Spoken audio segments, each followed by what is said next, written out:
No, adda asmayo, adda uyokyo, adda fever yo, adda boils, ibig sabihin nun, dejay, pigsa. Anya ti Ilocano, Joey, ti pigsa. Littag, no, adda littag tayo. Kailangan i-chop tayo, dejay bulong na.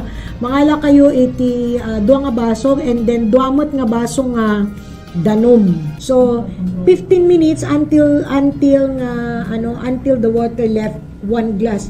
Low fire, no? And then i-strain nyo isuna, ibuson nyo di may isa nga baso within a day, kasi na may mayat nga no once nga naiboil tayo, inumon tayo nga dagos.